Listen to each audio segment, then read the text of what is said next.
என் மீதான குற்றங்களை நிரூபிக்காவிட்டால் சாணக்கியன் அரசியலிலிருந்து ஒதுங்குவாரா? வியாழேந்திரன் பகிரங்கம். ஸ்ரீலங்கா சுதந்திர கட்சியின் உத்தியோகபூர்வ தீர்மானம் வெளியானது. மஹிந்த களமிறக்கப் போகும் வேட்பாளர் யார் என்ற தகவல் கசிவு. கிளப்பசந்த கொலை சந்தேக நபர்களுக்கு நீதிமன்றம் பிறப்பித்துள்ள உத்தரவு. கட்டுப்படம் செலுத்தினார் சரத் பொன்சேகா. தேசிய மக்கள் சக்தியால் மாத்திரமே முடியும் அனுரகுமார சூளுரை. பங்களாதேஷில் கட்டுக்கடங்காத வன்முறை. கிரிக்கெட் வீரரின் வீட்டுக்கு தீ வைப்பு. நாட்டை விட்டு வெளியேறிய பங்களாதேஷ் பிரதமர்.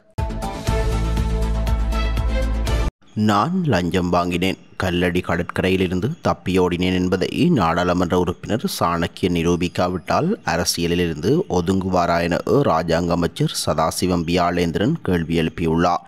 மட்டு ஊடக மையத்தில் நேற்று காலை இடம்பெற்ற ஊடகவியலாளர் சந்திப்பிலேயே அவர் இதனை தெரிவித்துள்ளார். மேலும் தமிழ் மக்களின் வாக்குகளை பெற்றுக்கொள்ள வேண்டும் என்பதற்காக நடிக்கும் நாடகங்கள் மத்தியில் சொல்லும் பொய்களை மக்கள் நம்ப மாட்டார்கள் எனவும் அவர் தெரிவித்துள்ளார். பொய்யிலே பிறந்து பொய்யிலே குடும்பம் நடாத்தும் சாணக்கியன் உண்மையினை அறிந்து பேச வேண்டும் எனவும் அவர் குறிப்பிட்டுள்ளார். இவரின் வங்குரோத்து அரசியலுக்காக பொதுவெளியில் சாணக்கியன் இவ்வாறு பேசுவதாகவும் அதனை நிறுத்திக் கொள்ள வேண்டும் எனவும் எச்சரித்துள்ளார். ஜனாதிபதி ரணில் விக்ரமசிங்கவிற்கு ஆதரவளிக்க ஸ்ரீலங்கா சுதந்திர கட்சியின் ஒரு பிரிவு உத்தியோகபூர்வமாக தீர்மானித்துள்ளது. சுதந்திர கட்சியை பெரும்பான்மையான நாடாளுமன்ற உறுப்பினர்கள் உட்பட நிறைவேற்று சபையின் 90% பேரின் இணக்கப்பாட்டுடன் இந்த தீர்மானம் எடுக்கப்பட்டுள்ளதாக போக்குவரத்து இராஜாங்க அமைச்சர் லசந்த அழகியவண்ணு தெரிவித்துள்ளார். ஜனாதிபதி ஊடக மையத்தில் நேற்று இடம்பெற்ற செய்தியாளர் மாநாட்டில் கலந்து கொண்டு உரையாற்றும் போதே போக்குவரத்து இராஜாங்க அமைச்சர் இதனை குறிப்பிட்டுள்ளார். இதற்கமைய சுதந்திர கட்சியை பிரதிநிதித்துவப்படுத்தி பொதுஜன பெரமுனவின் கீழ் நாடாளுமன்றத்திற்கு தெரிவான 14 உறுப்பினர்களில் 8 உறுப்பினர்கள் இந்த தீர்மானத்திற்கு இணக்கம் தெரிவித்துள்ளனர். ஜனாதிபதி ரணில் விக்ரமசிங்கவின் வெற்றியை உறுதிப்படுத்தும் வகையில் ஸ்ரீலங்கா சுதந்திர கட்சியின் பலமான வலையமைப்பு ஏற்கனவே செயற்பட ஆரம்பித்துள்ளதாகவும் கூறியுள்ளார். பொதுஜன பெரமுனவின் ஜனாதிபதி வேட்பாளராக தம்மிக்க பிரேரா களமிறங்குவதற்கு தற்போது வாய்ப்பு வழங்கப்பட உள்ளது. ஆனால் வேட்பாளராக களமிறங்க தம்மிக்க பிரேராவுக்கு என்ன தகுதியுள்ளது என்று எரிசக்தி அமைச்சர் கஞ்சன விஜயசேகர தெரிவித்துள்ளார். இது குறித்து அவர் மேலும் தெரிவிக்கையில், கடந்த நெருக்கடியான காலத்தில் நாட்டை பொறுப்பேற்ற ஜனாதிபதி ரணிலுக்கு 2 வருடங்களுக்கு முன்னரே நாங்கள் ஆதரவு வழங்கியிருந்தோம். தற்போது ஜனாதிபதி தேர்தலில் வேட்பாளராக களமிறங்கும் ஜனாதிபதி ரணில் விக்ரமசிங்கவிற்கு ஆதரவு வழங்குவதற்கு நாங்கள் தீர்மானித்துள்ளோம். எதிர்வரும் 15ஆம் திகதி அரசாங்கத்தின் பெரும்பாலான உறுப்பினர்களும் ஜனாதிபதி ரணிலுக்கு தங்களது ஆதரவை வழங்க தயாராகி வருகின்றனர். பொதுஜன பெரமுனவின் ஜனாதிபதி வேட்பாளர் அறிவிக்கப்பட்டதன் பின்னர் கட்சியின் முக்கிய பிரமுகர்களும் கட்சியை விட்டு வெளியேறுவார்கள். இந்த நிலையில் எதிர்காலத்தில் ஜனாதிபதிக்கு ஆதரவாக வேறு சிலரும் வரவுள்ள நிலையில் பொதுஜன பெரமுனவில் கட்சியின் செயலாளர் மாத்திரமே எஞ்சியிருப்பார் என அவர் குறிப்பிட்டுள்ளார்.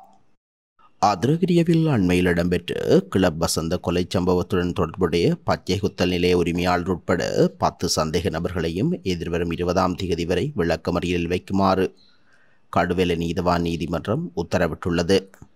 சந்தேக நபர்கள் நேற்று கடுவெல நீதவான் நீதிமன்றத்தில் முன்னிலைப்படுத்தப்பட்ட போதே குறித்த உத்தரவு பிறப்பிக்கப்பட்டுள்ளது. அதிரகிரிய பகுதியில் கடந்த 8ஆம் திகதி பச்சை குத்தும் நிலையம் ஒன்றின் திறப்பு விழாவின் போது நடாத்தப்பட்ட துப்பாக்கிச் சூட்டில் கிளப் வசந்த மற்றும் பாடகி கே சுஜீவாவின் கணவர் ஆகியோர் உயிரிழந்தனர். சம்பவத்தில் பாடகி கே சுஜீவா, கிளப் வசந்தவின் மனைவி உள்ளிட்ட மேலும் ஒரு பெண் மற்றும் ஆணொருவர் காயமடைந்து வைத்தியசாலையில் சிகிச்சை பெற்று வருகின்றனர். இந்த கொலை சம்பவத்துடன் தொடர்புடைய 3 பிரதான சந்தேக நபர்களை கைது செய்வதற்கு போலீசார் பொதுமக்களின் உதவியை நாடியுள்ளதுடன் சந்தேக நபர்களின் 3 புகைப்படங்களை போலீசார் ஊடகங்களுக்கு வெளியிட்டுள்ளமை குறிப்பிடத்தக்கது. எதிர்வரும் ஜனாதிபதி தேர்தலில் சுயாதீன வேட்பாளராக போட்டியிடுவதற்காக ஃபீல்ட் மார்ஷல் சரத் பொன்சேகா சார்பில் கட்டுப்பணம் செலுத்தப்பட்டுள்ளது. ராஜகிரியவில் அமைந்துள்ள தேர்தல்கள் அலுவலகத்தில் சட்டத்தரணி சமீர கெலே ஆராய்ச்சியினால் இந்த கட்டுப்பணம் செலுத்தப்பட்டுள்ளது. கடந்த ஜூலை 25 அன்று பொன்சேகா தான் ஒரு ஜனாதிபதி வேட்பாளர் என உத்தியோகபூர்வமாக அறிவித்திருந்தார். தன்னை ஜனாதிபதி தேர்தலில் போட்டியிடுமாறு பலர் கோரிக்கை விடுத்துள்ளதாகவும் மேலும் இலங்கை மக்களின் அழைப்பை ஏற்றுக்கொள்வதற்காக நான் காத்திருக்கின்றேன் என்றும் கூறியுள்ளார். 2010ஆம் ஆண்டு ஜனாதிபதி தேர்தலில் பொது எதிரணி வேட்பாளராக போட்டியிட்ட முன்னாள் இராணுவ தளபதி இலங்கையை முன்னோக்கி கொண்டு செல்வதற்கு தன்னுடன் இணையுமாறு ஒவ்வொரு இலங்கையர்களுக்கும் அழைப்பு விடுத்திருந்தார். இலங்கை இராணுவத்தின் 18வது தளபதியாக இருந்த அவர் அதன் பின்னர் ஜெனரல் அந்தஸ்துடன் ஓய்வு பெற்றிருந்தார். 2010ஆம் ஆண்டு ஜனாதிபதி தேர்தலில் அப்போதைய ஜனாதிபதி மஹிந்த ராஜபக்சவை எதிர்த்து போட்டியிட்டு எதிரணி வேட்பாளராக அரசியலில் பிரவேசித்தார். ஜனாதிபதி தேர்தலில் தோல்வியடைந்ததைத் தொடர்ந்து அவர் பொதுத் தேர்தலில் நாடாளுமன்றத்திற்கு தேர்ந்தெடுக்கப்பட்டார். 2015ஆம் ஆண்டு மார்ச் மாதம் 22ஆம் தேதி அப்போதைய ஜனாதிபதி மைத்ரிபால சிறிசேனவினால் ஃபீல்ட் மார்ஷல் சரத் பதவிக்கு பதவி உயர்வு பெற்ற பொன்சேகா அந்த பதவியை பெற்ற முதல் இலங்கை இராணுவ அதிகாரி என்ற பெருமையையும் பெற்றார். இதுவரையில் 16 வேட்பாளர்கள் தேர்தல் ஆணையத்திடம் தமது கட்டுப்பணத்தை செலுத்தியுள்ளனர். இதில் 7 சுயேட்சை வேட்பாளர்களின் பெயர்களும் 8 வேட்பாளர்கள் அங்கீகரிக்கப்பட்ட அரசியல் கட்சிகளின் வேட்பாளர்களும் ஏனைய அரசியல் கட்சிகளின் ஒரு வேட்பாளரும் கட்டுப்பணத்தை செலுத்தியுள்ளமை குறிப்பிடத்தக்கது. எமது நாட்டு அரசியலை தேசிய மக்கள் சக்தியால் மாத்திரமே தாய் நாட்டுக்கும் மக்களுக்கும் பொறுப்பு கூறும் தொழிலாக மாற்ற முடியும் என அக்கட்சியின் தலைவரும் ஜனாதிபதி வேட்பாளருமான அனுரகுமார் திசாநாயக்க தெரிவித்துள்ளார்.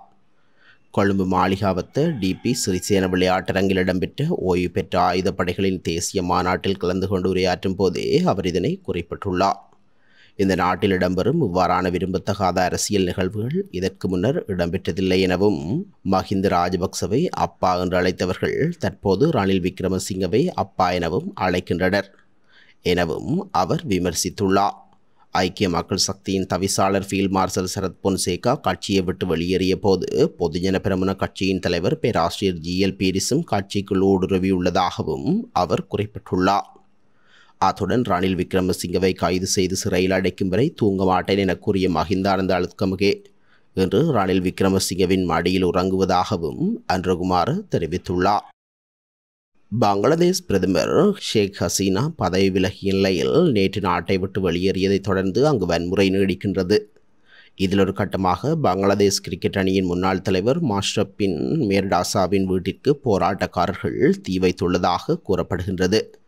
மேர்டாசா குல்னா பிரிவில் உள்ள நரைல் 2 தொகுதியிலிருந்து நாடாளுமன்ற உறுப்பினராக உள்ளமை குறிப்பிடத்தக்கது. பங்களாதேஷ் பிரதமர் ஷேக் ஹசீனா தனது பதவியிலிருந்து விலகியுள்ள நிலையில் இந்தியாவுக்கு சென்றுள்ளதாக சர்வதேச ஊடகங்கள் செய்தி வெளியிட்டுள்ளன.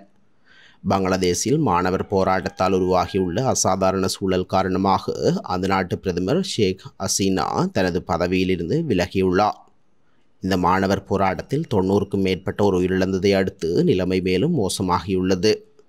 இதேவேளை ஆயிரக்கணக்கான போராட்டக்காரர்கள் தலைநகர் டாக்காவில் உள்ள அதிகாரப்பூர்வ பிரதமர் இல்லத்திற்குள் நுழைந்துள்ளதாகவும் தெரிவிக்கப்படுகின்றது.